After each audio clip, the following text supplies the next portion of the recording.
This is my granddaughter Avery. She wanted to say hi. Hi. Okay, now you can go. Hi. Okay, this is the shelf we're going to work on today. I have a lot of medications and things to straighten out. And I have a topic today. There may be some of you who think I'm terrible. There'll be some of you who go, I relate to that. So if you find yourself relating to any of this, then you might want to consider subscribing.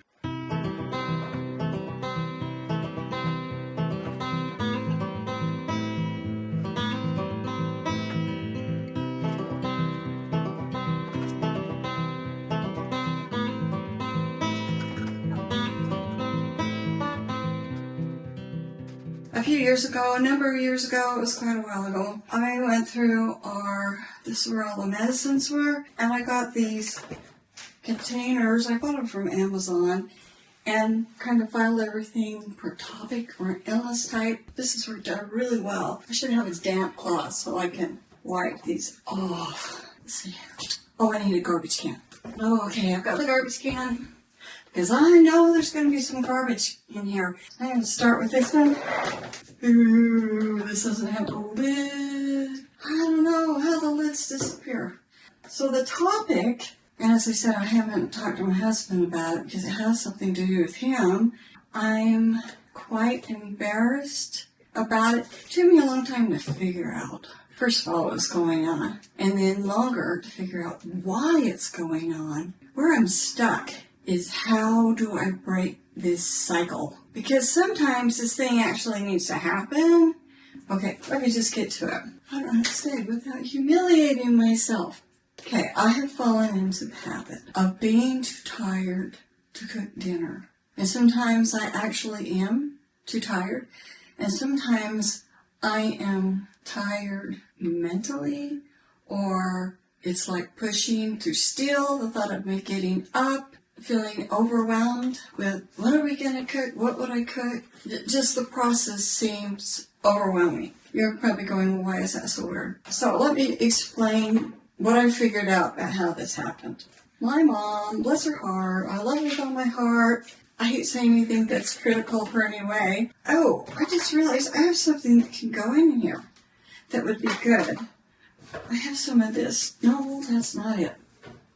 Our neighbor, she's a PA, and she has fibromyalgia as well, and she knows a lot about that. And then I have arthritis in my hands. She recommended this stuff. It's diflumic sodium, and then you can get this one at Costco for less. So this good. I have it in Eureka, because this one's open. When my arthritis is hurting, I want to do that, and I forget stuff. I'll forget that I even have that. And then I got this fibro cream, like when my legs and arms are really aching, which kind of feels like the flu a little bit. Well, it's not the flu. This is kind of helpful. So, Fibro Clean Physicist, I got it from Amazon. So that would be good to put in here because these are pain relievers. That's a headache relief. Okay. Where was I going with that whole thing? I was talking about things. When I would say, Mom, something is really not going the best for me, it's hard for me, people are being mean to me, you know, that kind of thing. Her thing was always kind of like, you have to just tough it up. I think that's the decongest. Okay. I think it was just the time period. That's kind of the way it was, except the few times I got really sick, seriously sick, like when I had some kidney infections or an out-of-date COVID test. When I got like really sick, then she would put me in her bed so she could take care of me, and she'd bring me stuff and let me watch the TV and made me feel really special, really worried about me. And it was really like the only time growing up that she would kind of fuss over me. I mean, she was cooking, she was cleaning, she was doing all that stuff. But actually go out of her way to make me, to take care of, I mean, just to take care of me and make me feel really special, because I don't know, I don't want to explain myself right. The only time I got that kind of care from her, so you're probably thinking, I know where this is going. You're into hypochondriac. No, I'm not a hypochondriac. But Gary's not like my mom. He loves to take care of people. He's really, really kind. The kids just always want their dad when they're sick because he's just so kind and caring. He'll bring you stuff. He'll make you food. I've had all these medical emergencies. He's been right there with me. Go to the emergency room, sitting with me. So patient, so supportive. I couldn't ask for a better husband to help me because I have the fibromyalgia and sometimes things are just awful. And then what happened is I did all the cooking until I went to college. When I was finishing my degree and we had the 2 little boys, we've gone from I was cooking all the time to I would go to school doing 20 credits. I'd come home, I'd have homework to do, I'd have the kids to take care of, and he said, I'm going to learn to cook just out of self-defense. And I was really grateful that he was doing that. And then he started helping me with laundry, being generally helpful to me. It was really good. Then this goes in here. When I got out of college, he would help me. And we were both like doing the cooking and the laundry and stuff. And so it was like pretty evenly distributed. It was like that up until the time I had a period where I wasn't working full time from somebody else. I was starting a company and I was working 14, 16 hours a day. And then he really started to cook and he was really doing laundry. He was really helping me because we were working towards something and it paid off and I did really well and we did really well financially during that time. Then he retired and I was still working and he was really enjoying being retired. Some of these things are so mental laden. Then he retired and I sold my company and I went to work for other companies. And so at that time, he was just enjoying being retired. He'd get up in the morning, he'd make me breakfast because he really enjoyed sitting there and eating with me.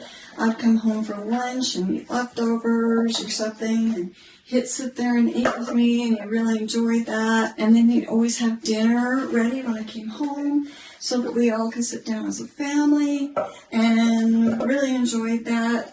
And he helped with laundry, and he had a lot of fun. Look what they're doing here because they're so crackly. Just having a lot of fun doing projects in the yard. That's his hobby, gardening. Finally, he'd get up and make me breakfast. Then he'd go up and go back to sleep for a few hours. Then what happened? I got COVID. And I got long COVID, and I was too sick. I did the family leave for 120 days. I wasn't getting better. So the day after my 120 days, they let me go. And so he had to go back to work, but I was sick. So I couldn't just pick up what he was doing. And he was still having to help me.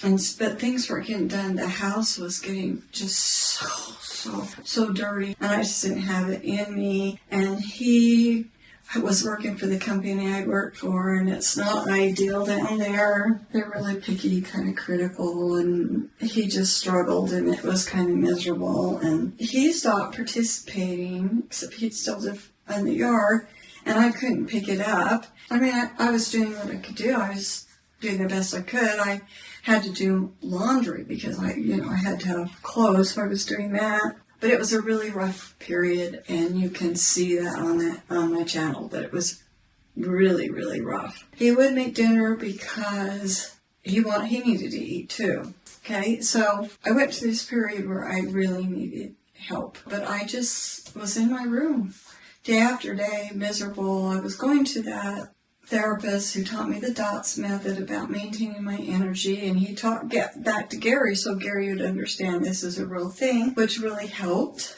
And so if I said I'm in the red, he didn't push me or act like he was being picked on or any of that. So then what happened is he eventually lost his job and he had to go through a whole thing of finding another job, and now he's a bus driver. There are days where I honestly don't feel well enough to make dinner. I just don't. I get up and I have like the best intentions and I'm going to do it, and then I just can't. And then there's sometimes, and this is where I'm really embarrassed, that I wonder if maybe the problem is that I need something that shows me, by doing something that's important to me, that I'm being taken care of. Now he'll do the yard work and stuff, but and he will help me with dishes, but he cooks. There's one thing that he's done for me, that he will do for me because he wants to eat, is making dinner.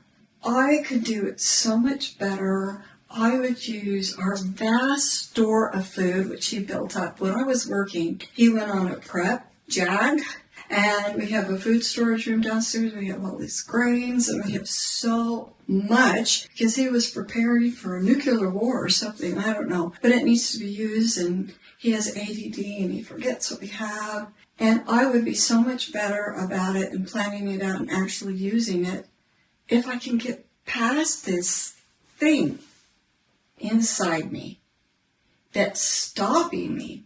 And I have prayed about this so hard. And then it will run through my mind, well, the only time your mom really took care of you in that way is when you were sick. And Gary makes you dinner at the end of the day because he assumes you're always sick at the end of the day. And I'm not always. But I just will sit there. And sometimes I will go all day without eating hardly anything because I'm overwhelmed by going down and looking in the refrigerator or making myself a peanut butter sandwich or whatever it is. I've gotten so I'm like almost crippled with what to do about eating.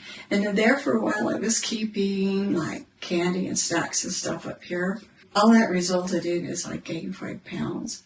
That's because I wasn't active and I wasn't eating well. I had all that junk. So now I'm doing the yard work, and that's got me active, and I threw my candy away and going through the withdrawals of that. But I'll have times where I'll go. Like yesterday was one of those days. I ate almost nothing. And then he was sitting there and he was relaxing and went on and on and on. And I finally said, I'm starving, Gary. I'm starving. He said, well, I got some hamburger thawing. And I finally said, well, we have that leftover spaghetti sauce. Maybe you could do that. But I could have done that, you see. But I was really so overwhelmed and so frozen. And it's like, if I give that up, that one thing, then there will be nothing. And yet, I want to cook, and I click all these cookbooks, and I read the cookbooks. I actually read cookbooks. And I'm like, I want to make this and this and this and this. But then when it's time to cook, I go blank, I freeze up. It's like I'll be required to be too independent. And that's really risky because I do have fibromyalgia, and I do have real times where I can't. That's why please don't be harsh on me. I am really, really trying to figure this out, and I've been praying and praying and praying. I was talking to my therapist, who I don't go there anymore because he was a lovely man, and I would talk to him, but he never really gave me any real advice. And I haven't talked to Gary about it because the whole thing just embarrasses me. And he is so happy that I'm out there helping him with the yard, because the yard is big, as you've seen, and it's overwhelming, as you've seen, and we really need to work on it together. And he would be thrilled if I would start to cook. I have been baking. I like to bake, and I will bake, but I need to actually cook. I need to cook meals. And so it's not because I don't like cooking. It's not because we don't have food. It's not because I'm not intelligent enough. It's because I've got this emotional hang up about letting go of this thing, even though we would all prefer my food. Everybody would be happier because he cooks, and he cooks well enough, but I am a much better cook, and I cook with a better variety, and I know once I really got into it, I probably would just be loving it and enjoying it, because that's how I used to feel. how do I get past this? What do I do? How do I get myself to not collapse in the afternoon and then I'm too tired to do anything? Am I just letting myself get away with that because I have this emotional block, or am I really so tired I can't do it? I'm trying to figure that out. How do I figure that out? This yard work and stuff is helping build my stamina, and I'm sleeping better. Last night, for the first time in years and years, I slept 8 hours. The better I sleep, the better I feel. And once I get really used to this physical work, I'm just going to get stronger and stronger and stronger. But I've got to get past this emotional thing because it's really weighing on me. I don't know what you call it, a coping mechanism. I know it seems really needy, but everybody needs to have something or they long for something that they are getting just that special, that they feel cared for. And so those of you who have lost your spouses and everything, my heart breaks for you and how it is. You just pray that you won't be the one who's left behind. You won't be the widow. And you just don't know what's coming in life. And so I love him with all my heart. I appreciate him. He's a wonderful man. I did so much for us. It was hard for him to come out of retirement and go to work because I couldn't work anymore. So he just deserves all of the appreciation and the cheering and everything. And I'm hoping some of you will get it, even though you don't have this particular problem, but the emotions that I'm feeling will seem similar in a different circumstance because we're all people. Anyway, I guess I'm just reaching out. But I am doing better than I was. And I feel like if I could get this figured out, that I'd be practically perfect in every way. No, not really, but it would be a real big relief to me. Okay, so I'm making some good progress here. Looks nice, huh? This is all the pain relievers. Then we got the cold and flu. And these are like, the Immune Plus things. And nasal sprays and eardrops. And here we have all the lozenges. And here are the things like, if I get too much gas in the evening, I'll use that. And then we've got our stomach things, or, stomach or diarrhea stuff. And then here I have the fiber that if I would be taking that every day, it would be good for me. Yeah, that looks good. The next one I need to do is that mess. One done, one done.